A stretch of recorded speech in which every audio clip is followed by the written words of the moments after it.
भुवः तत्सवितुर्वरेण्यं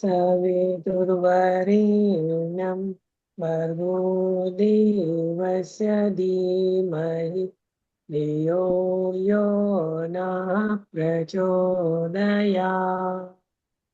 ॐ सहनाववतु सहनौ भुनक्तु सह वीर्यं करवावहै तेजस्विनावधीतमस्तु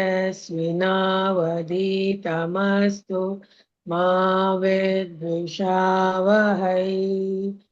ॐ शांति शांति शांति। सभी को प्रणाम। चलिए हम अध्ययन शुरू करते हैं। और चलिए आज हम आपको एकदम एकदम बेस की चीज पूछते हैं। ठीक है। वर्ण विचार। वर्ण वर्णमाला सभी ने अपने बचपन में पढ़ी होगी। जी जी। जी दीदी। जी। तो वर्णमाला में वो इन सब जनरल नहीं हिंदी आएगा और मेरा कॉपी, आप अपना कॉपी लिखिए। आप मेरे से सवाल पूछिए, आपको जवाब मिलेगा। आप अपने से लेकिन मन से लिखिए। निरूपा निरुपा दीदी दी। को नोट कर कर दिया। तो हाँ प्रणाम दीदी, बोलिए दीदी। मैं कह रही थी आप अपना म्यूट कर लीजिए, कुछ आवाज आ रही थी। जी हम म्यूट कर। हाँ। तो मैं ये बोल रही थी कि वर्णमाला आप सभी जानते हैं। और वर्णमाला में हिंदी और संस्कृत की लगभग एक जैसी होती है। थोड़ा सा अंतर है, उसको आज हम लोग देखते हैं। ठीक है। तो इंग्लिश में इंग्लिश कह रहे, सॉरी, हिंदी में स्वर और व्यंजन। स्वर को मैं किसी से पूछूं अगर कि स्वर कौन कौन से हैं हिंदी के ही, तो चलिए सीमा दी बताइए तो स्वर क्या क्या है। अ आ ई ई उ ऊ ए आई ओ औ अंक अह स्वर है ये सब।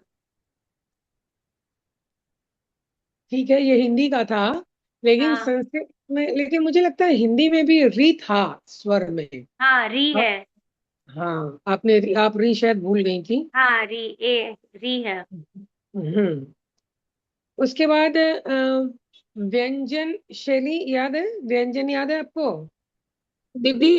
कवर्ग पवर्ग तवर्ग टवर्ग चवर्ग है ना, ऐसे है ना दीदी। क ख ग घ जी। न। हाँ, पूरा बोलिए, पूरा जी बोलिए। दीदी। क ख ग घ न। च छ ज झ न।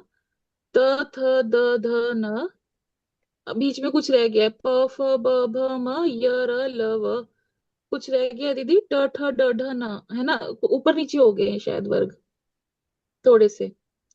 जी दीदी। ये याद है मुझे। और स श श स ह।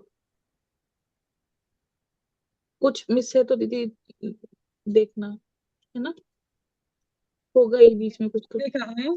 ख ख ग घ न। जी। छ छ ज झ न। त थ। ता था दादा न। हाँ, तो आपने सभी का पंचम वर्ण न ही कहा है। जी हम्म, दीदी। देखिए, वो होता है क ख ग घ उंगा उंगा उंगा। क कंठ जी से इसका ये अंगा निकलेगा। ठीक है। च छ ज ज इया इया। तालु, आपकी जीभ तालु में सटेगी तब ये वर्ड निकलेगा। च छ ज ज इया। फिर है ट ठ ड ढ ण ण ण। आपकी जीभ ऊपर मूर्धा में सटेगी, ऊपर जाएगी तब ण होगा। ट ठ ड ढ ण। त थ द ध न न। तब ये न है। ठीक है। जी पा फा बा बा म या रा ला वा श। ये क्या है, ये ताला विश्व है। ठीक है। श श मूर्धन्य श। फिर है स दंते स। ह। फिर संयुक्त व्यंजन है श त्र और ज्ञ। ठीक है। जिसमें से कि क्ष में आपका दो वर्ण है, क और मूर्धन्य श। क प्लस मूर्धन्य श प्लस अ, ये तीन मिलके बनेगा क्ष। क के नीचे भी आप हलंत लिखेंगे, मूर्धन्य श के नीचे भी हलंत लिखेंगे, और अ, तब ये बना पूरा क्ष। इसलिए इसको क्ष बोलते हैं, ठीक है। बहुत लोग अक्ष भी मैंने स्पष्ट करने के लिए बोलते हैं क्ष। फिर है स। स दंते स, नहीं सॉरी, हम संयुक्त व्यंजन य बताते हैं। य क्ष त्र। त्र में त के नीचे र होता है। हाँ, त्र में त के नीचे र लगाता है, के बगल से उसका र लगाते हैं, उसको बोलते हैं त्र। उसमें त प्लस र प्लस अ, तब बनेगा त्र। उसके बाद ज्ञ। ज्ञ में होता है ज प्लस इया प्लस अ। ज में भी हलंत, इया में भी हलंत और अ, तब बनेगा ज्ञ। इसलिए अगर आपको मोबाइल में जब हिंदी टाइपिंग आप करते हैं, तो आपको अगर ज्ञ लिखना होता है तो आप पहले ज लिखते हैं, हाफ करते हैं उसको, फिर इया लिखते हैं, फिर उसमें जो मात्रा लगानी होती है वो लगाते हैं, तभी ज्ञान वर्ड आप लिख पाइएगा, नहीं तो मोबाइल में हिंदी टाइपिंग में आप नहीं लिख पाइएगा। ये इसी से बना है, ठीक है। दीदी एक बार इसका विच्छेद बता दीजिए। ज जमा ज ई। हाँ। प्लस इया, इया च छ ज ज इया वाला। जी दीदी। हाँ, प्लस अ, तब ज्ञ। मान लो ज्ञान लिखना है, तो ज प्लस इया प्लस आ प्लस न प्लस अ, ये इसका वर्ण विच्छेद होगा। जी दीदी। वर्ण विच्छेद मीन्स वर्णों को तोड़ तोड़ कर लिखना, ठीक है। तो ये हुए संयुक्त व्यंजन। अब जो अ, अब हम आते हैं स्वर में। अ, ई, उ, री, और साथ में संस्कृत में एक और स्वर होता है, वो होता है लरी। लरी, लम के नीचे री लगेगा तो हो जाएगा लरी। तो ये जो पांच व्यंजन है, पांच स्वर हैं, ये ह्रस्व स्वर है। ह्रस्व यानी छोटे हैं, कम है। इनके उच्चारण में कम मात्रा का समय लगता है, एक मात्रा का समय लगता है। दीदी वापस हाँ, बताइए ना। अ, हाँ। इ, उ, री और री। ल के नीचे अच्छा। री लगा हुआ है। हाँ तो हाँ। ये पांच जो स्वर हैं, वो ह्रस्व स्वर है। और आ, ई, उ, री में जैसे आपने री लिख के ऐसे नीचे करते हैं, एक और नीचे करेंगे तो वो दीर्घ री हो जाता है। तो आ, उ, री, ए, आई, ओ, औ, ये सभी दीर्घ स्वर है। ये सभी दीर्घ स्वर है। ए भी दीर्घ है, क्यों दीर्घ है? क्योंकि अ प्लस ई मिलकर ए बनता है। ए अपना अलग से ए नहीं होता, अ प्लस ई इक्वल टू ए होता है, ठीक है। तो अ, आ, ई, उ, री, ए, ओ, औ, ये सभी दीर्घ स्वर है। ह्रस्व स्वर पांच हुए और दीर्घ स्वर कितने हुए? आठ हुए। एक दो तीन चार। हुए ना? तो ये हाँ। आठ और पांच 13 ये स्वर संस्कृत में आपको बताए गए हैं, बताए जाते हैं। इसके अतिरिक्त एक प्लुत स्वर भी कहा जाता है। प्लुत स्वर कहते हैं, प्लुत, आधा प, ल पर छोटा उ और त, प्लुत स्वर, ठीक है। प्लुत स्वर किसे कहते हैं? जिनके बोलने में तीन मात्रा का समय लगता है। जैसे किसी को पुकारने में, किसी को पुकारने में, या जैसे ओम करते हैं ना, तो ओ, अगर आपको ओम को ऐसे लिखना हो तो आप लिखते हैं ओ, और एक एस जैसा चिन्ह बनता है, और म हलन, ओम, तो उसको प्लुत स्वर कहते हैं। और इसमें इसको तीन जैसा अंक बन जाता है, इसको ये प्लुत स्वर भी कहते हैं। अब तो ये जो संस्कृत के स्वर हैं और व्यंजन हैं, ये संस्कृत वर्णमाला के मूल सूत्र हैं, जो कि जिनको कि हम माहेश्वर सूत्र कहते हैं। क्या कहते हैं? संस्कृत माला वर्णमाला के मूल सूत्र क्या है? माहेश्वर सूत्र।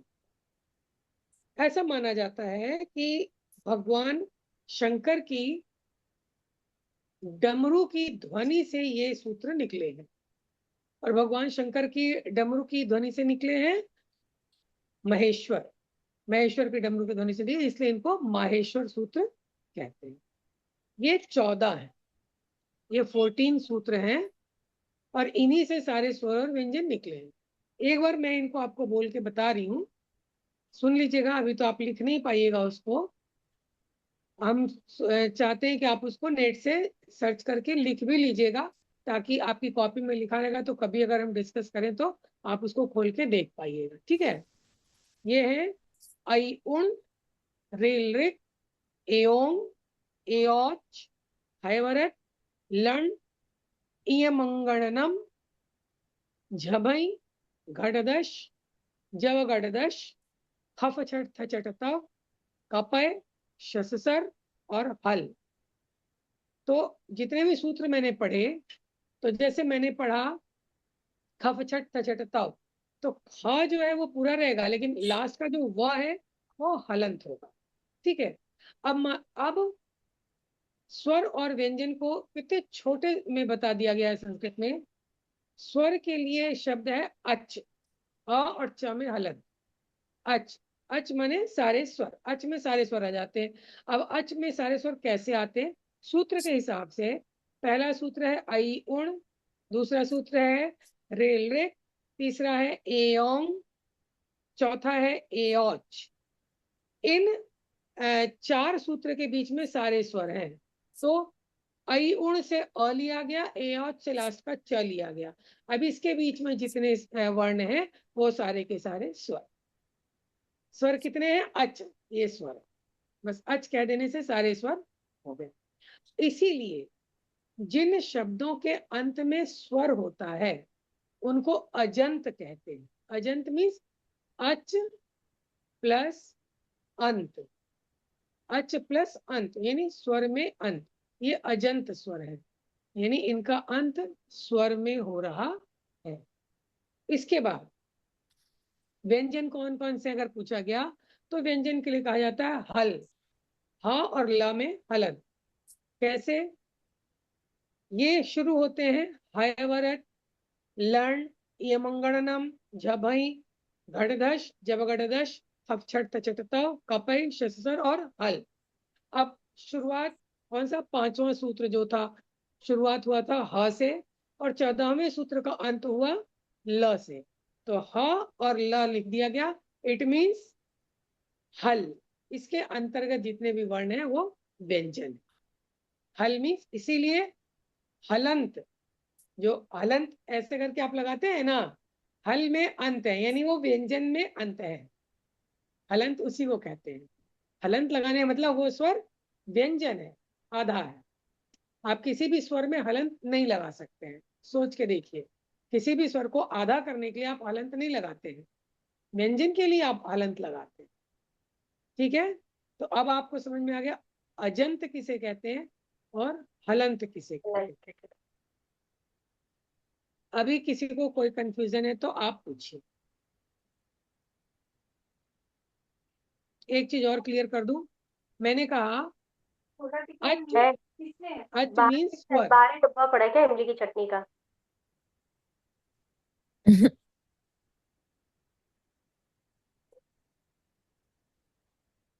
कोई कुछ कह रहा है क्या?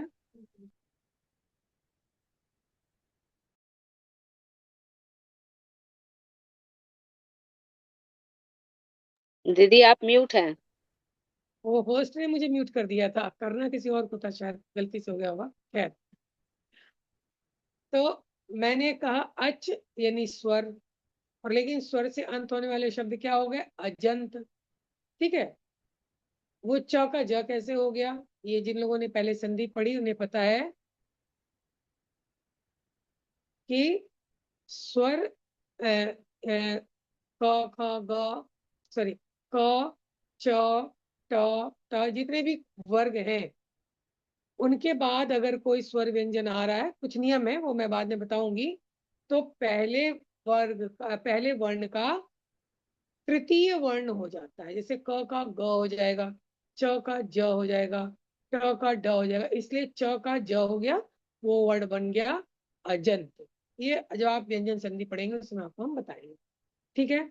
और हल प्लस अंत तो ल आधा है, और आगे में आपका आ गया तो ल में जुड़ गया, हल अंत हो गया। ठीक है। तो ये आपका संस्कृत की वर्णमाला है। हिंदी की वर्णमाला आप सभी जानते हैं। अब जो व्यंजन के जो स्वर हैं उनके और भी विभाग किए जाते हैं। उनके विभाग क्या क्या किए जाते हैं? प्रत्येक, लिख लीजिए आप, इसको लिख लीजिए नहीं तो आप भूल जाएंगे। प्रत्येक वर्ग के, लिखिए, प्रत्येक वर्ग के प्रथम और द्वितीय वर्ण। प्रत्येक वर्ग के प्रथम और द्वितीय वर्ण। जैसे मान लीजिए क वर्ग का पहला और दूसरा वर्ण क्या क्या है? क और ख। ठीक है। तो प्रत्येक वर्ग के प्रथम और द्वितीय वर्ण तथा श, स और श, श, श और स, श, श और स को कठोर व्यंजन अथवा परुष व्यंजन कहते हैं। पुरुष नहीं, परुष। परुष का अर्थ ही होता है कठोर।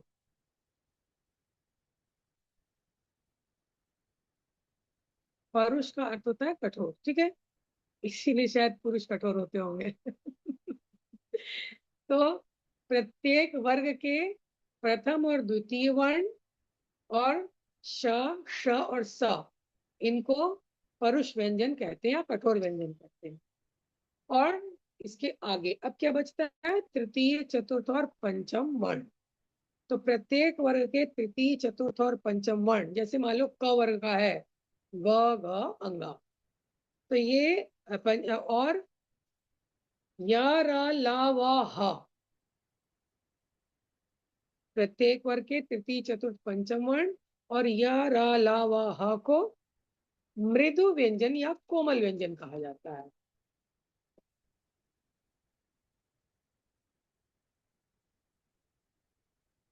ठीक है।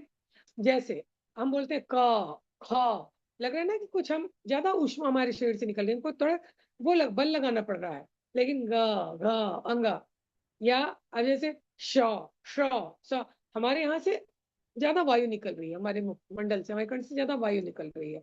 लेकिन अंगा, ई, अणा, ना, हमारे नाक से एकदम धीमे से वायु निकल रही है। या, र, ला, वा, ये सभी मृदु मृदु व्यंजन है। श, श, स, ये कठोर व्यंजन है। ठीक है। ये एक विभाग है। इसके आगे एक और छोटा सा विभाग है, अंगा, इया, णा, ना, मा, जो प्रत्येक वर्ग के जो पंचम वर्ण है। अंगा, इया, णा, ना, मा, ये प्रत्येक वर्ग के पंचम वर्ण है। इनको अनुनासिक व्यंजन भी कहते हैं। अनुनासिक, जो नाक से बोले जाते हैं। इनको बोलने में जो और तो जो जगह है मुंह में, लेकिन नाक की भी सहायता ली जाती है, इसलिए ये अनुनासिक व्यंजन कहे जाते हैं। अब जितने भी व्यंजन है उनको मैं अ मिला के ही बोल रही हूँ, सुविधा के लिए, नहीं तो बोल ही नहीं पाऊंगी। आधा रहेगा तो बोल ही नहीं पाऊंगी। इसलिए वो जब भी आप जो भी व्यंजन मैं बोल रही हूँ लिखेंगे, उसके नीचे हलंत जरूर लगाएंगे। वो व्यंजन हलंत के साथ है, और जब तक उसमें कोई स्वर मिलेगा तब वो वैसा बनेगा। हमने कहा न, यानी हमने उसमें अ मिलाया, मैं कहती नी, यानी मैंने उसमें ई मिलाई, तब नी बना, ऐसे नहीं बना। और जब शीघ्रता से जब हम इनको बोलते हैं तो उनमें कुछ चेंज आ जाते हैं, उसी को संधि कहते हैं। जैसे हमने कहा रामम आगच्छति, या रामम आगच्छति वर्ड गलत है यहाँ पे।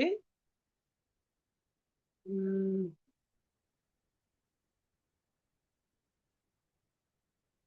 ये मैं कोई दूसरा वर्ड लेती हूँ, दूसरा सेंटेंस लेना पड़ेगा। मान लीजिए मैंने कहा मुनि इंद्र भवति, मुनि ही इंद्र भवति। तो अगर अगर हम जल्दी से बोले, तुम क्या कहते मुनिंद्रा, अगर हम जल्दी से बोलेंगे तो मुनिंद्रा, वो मुंह से निकल जाएगा।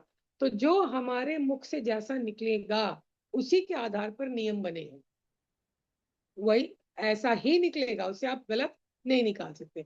मुनि इंद्र अगर हमें जल्दी जल्दी कहना है तो मुनांद्र नहीं कहते हैं, हम मुनीन्द्र कहेंगे जब जल्दी से बोलेंगे, इसी को संधि कहते हैं। और जब कोई व्यंजन, एक वर्ड के अंत में कोई व्यंजन है और आगे में कोई स्वर है, तो हम जल्दी में कहेंगे तो हम स्वर के उसको व्यंजन के साथ मिला के बोल देंगे, तो वो संयोग, संधि और संयोग। ठीक है, अब यहाँ तक के बीच में जिसको जो पूछना है वो अपना क्वेश्चन रख सकते हैं। पहले इतनी चीज आप पचा लीजिए, तब नेक्स्ट क्लास में आपको संधि बताई जाएगी। दीदी दीदी जो प्रणाम दीदी। अभी आपने बोला हाँ वर्ड के अंत में व्यंजन और आगे स्वर, तो संयोग है ना? हाँ, किसी शब्द के अंत में अगर कोई व्यंजन है और हाँ दूसरे वाले शब्द के प्रारंभ में यदि स्वर है, जी दीदी। तो वो व्यंजन उस स्वर में मिलना एकदम कंपलसरी है, जी वो दीदी। नहीं दीदी नहीं धीरे मिलना। धीरे बोलिए, जरा समझ लिख नहीं पा रहे दीदी, दोबारा बोलिए धीरे से थोड़ा सा। क्या बोल रहे हैं दीदी? जो दीदी बाद में बताया ना संयोग शब्द, ये दोबारा हाँ बोलिए इसकी परिभाषा थोड़ा। हाँ, प्रथम देखिए, संधि या संयोग दो शब्दों के मेल से होता है। तो प्रथम शब्द के अंत का वर्ण यदि व्यंजन है और दूसरे शब्द के प्रारंभ का वर्ण यदि स्वर है,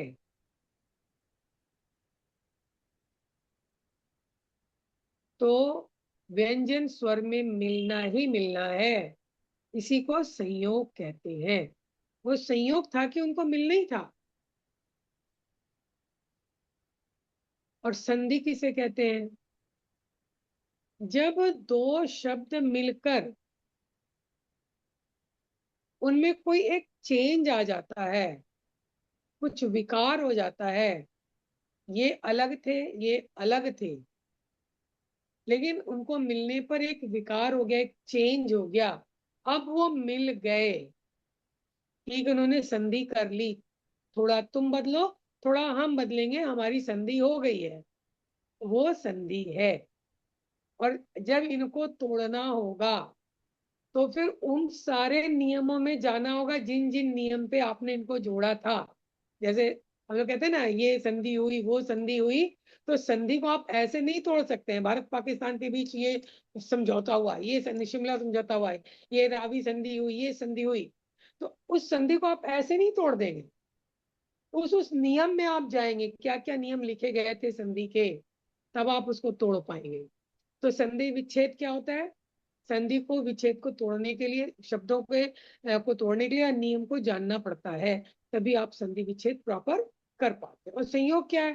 भैया तोड़ना है तो स्वर अलग गया, व्यंजन अलग गया, टूट गया, संयोग से मिले थे, संयोग से टूट गए। लेकिन संधि को तोड़ने के लिए सारे नियमों को जानना हो, इसीलिए संधि के और संधि विच्छेद के नियम बताए जाते हैं।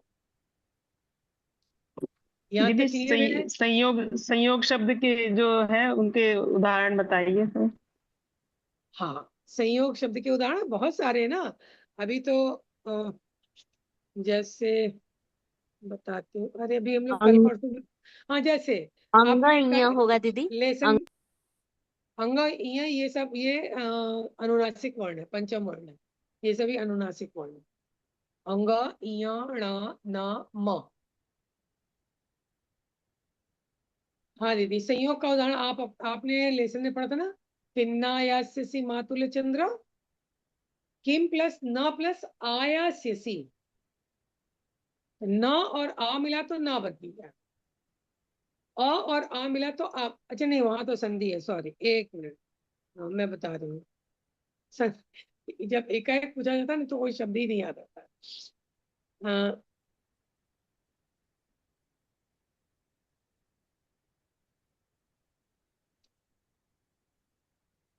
हाँ, देखिए मान लीजिए सेंटेंस है, उसने फल खाया, सह फलम अभक्षयत, फलम अभक्षयत, उसने फल को खाया, तो फलम, और आगे में अभक्षेत का अ, तो म और अ मिलके पूरा म बन जाएगा, स फलम अब। हाँ दीदी, कल दीदी वो पूछ रही थी ना, किशोरी दीदी, वो श्लोक में क्या विमलम अचलम, ये वाला जो लाइन था,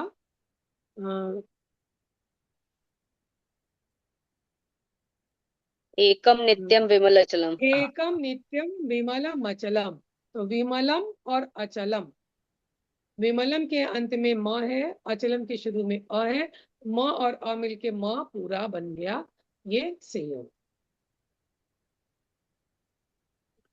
ठीक है दीदी। दीदी अभी नहीं समझ आया दीदी जी, जैसे सफलम अभक्षयत आपने कहा, हम्म, ठीक।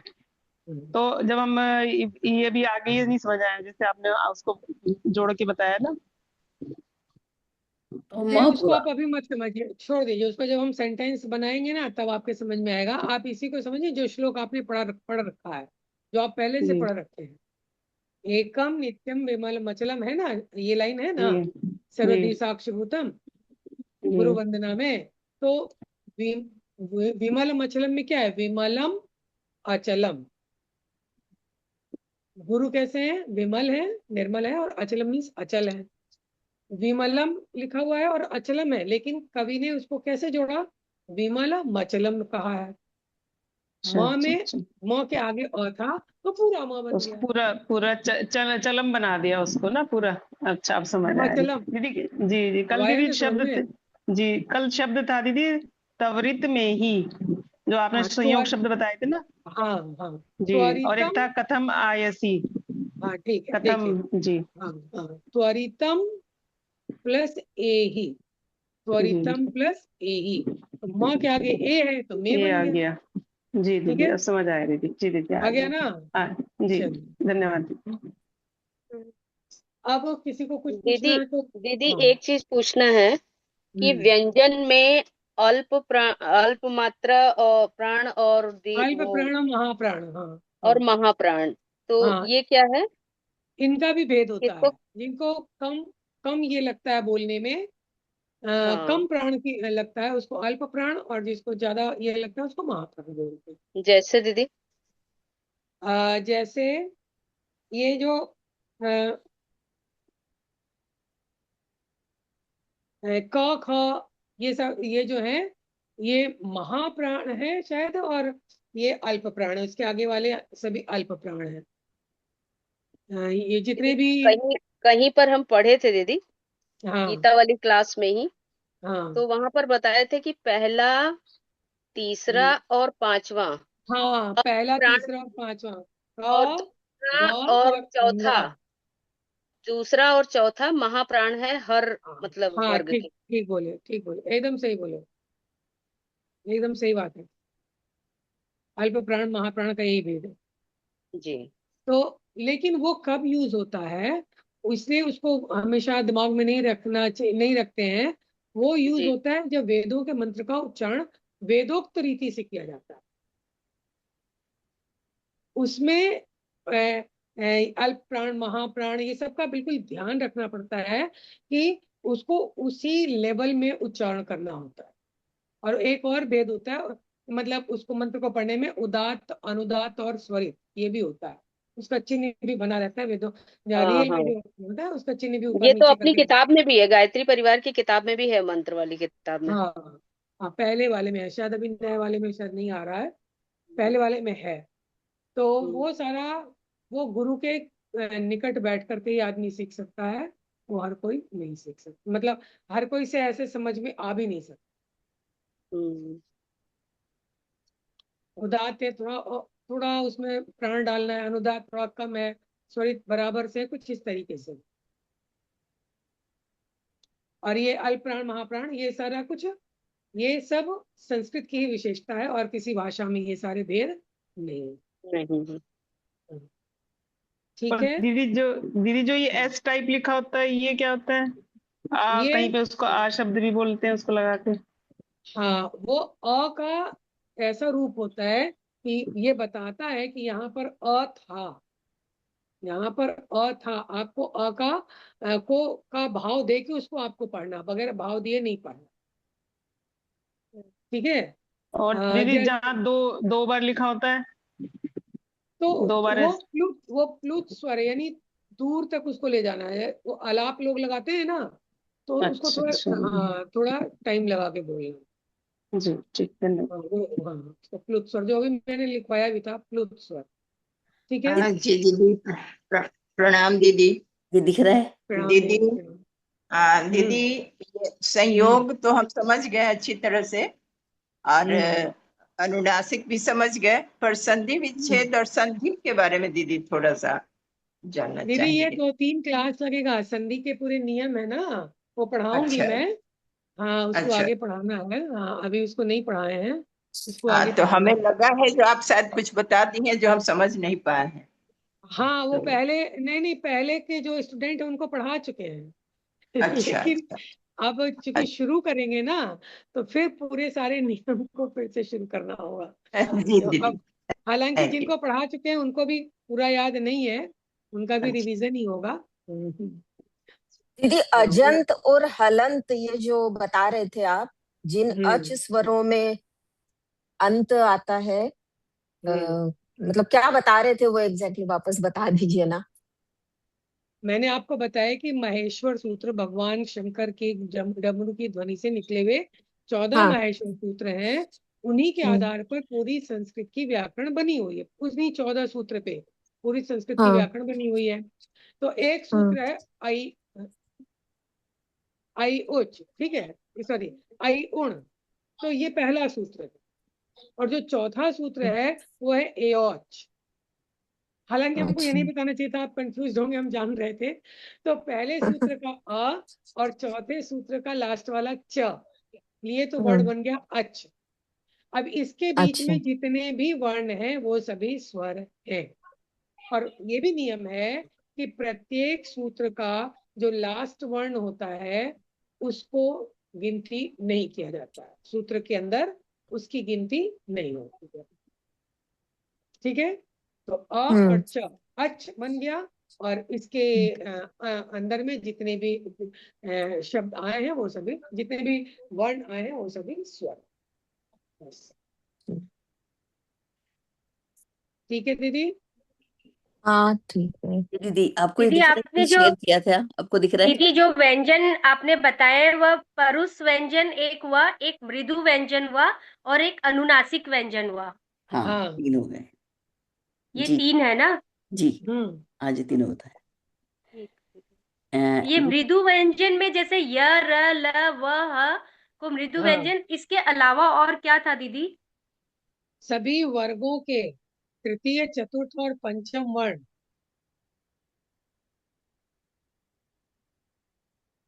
ठीक है। हाँ, तीसरा, चौथा और पांचवा। हाँ हाँ अच्छा। जयंती दीदी ये दिख रहा है, मैंने शेयर किया है हाँ। सबको। हाँ, स्क्रीन पे तो दिख रहा है। जी दीदी, बस ये वाला पढ़ दीजिए आज, ये वाला बस इतना सही। अच्छा, तो ये आज पढ़ा लेकिन दीजिए। किशोरी दी है नहीं? किशोरी दीदी आज नहीं आई? नहीं है, इसलिए अभी आज हूँ, रहने। अभी 5 मिनट से हूँ। अरे वाह। अच्छा अच्छा, अभी है। आप बहुत कुछ मिस कर गई किशोरी दी आज। कोई बात नहीं, और रिकॉर्डिंग टाइम पे भी रिकॉर्डिंग देख लेंगे। सुनूंगी दीदी, कल के कार्यक्रम के लिए तैयारी में क्या करूँ। चले आप पढ़िए दीदी। हाँ। ओम पुनातिते परिश्रुतवं सोमावं सूर्यस्य दुहिता वारेण शश्वतातना। ओम पुनन्तु मा देव जनाः, पुनन्तु मनसा धियः, पुनन्तु विश्वा भूतानि जातवेदः पुनीहि मा। ओम यत्ते पवित्रमर्चिषि अग्ने विततमन्तरा ब्रह्म तेन पुनातु मा। ॐ पवमानः सोऽद्य नः पवित्रेण विचर्षणिः, यः पूता स पुनातु मा। ॐ उभाभ्यां देव सवितः पवित्रेण सवेन च मां पुनीः विश्वतः। सभी को प्रणाम। दीदी ये पूछना था, ओम हाँ। पुनाति ते परिश्रुत ये क्या है दीदी, ग्वम बोलेंगे ये इसको? ग्वाम, हाँ ग्वाम करके बोलते हैं, ये वेद में ही आता है। इन जनरल ये अनुनासिक ही होता है। लौकिक संस्कृत चलिए। में अगर ये है भी तो लोग उसको आधा माँ करके ही बोलते हैं। परिश्रुतम सोमम भी बोलते हैं। लेकिन जैसा कि हम लोग सुनते आ रहे हैं, भाई मैंने किसी मतलब किसी आचार्य से सामने बैठ के शिक्षा इसकी ग्रहण नहीं की है। लेकिन इतना जानते हैं कि ये गम करके ही बोला जाता है। दीदी गौम का अर्थ क्या लगाएं हम इसमें? अर्थ नहीं, वो अनुस्वार है, वो अनुस्वार है। बिंदु होती है वैसे अनुस्वार है।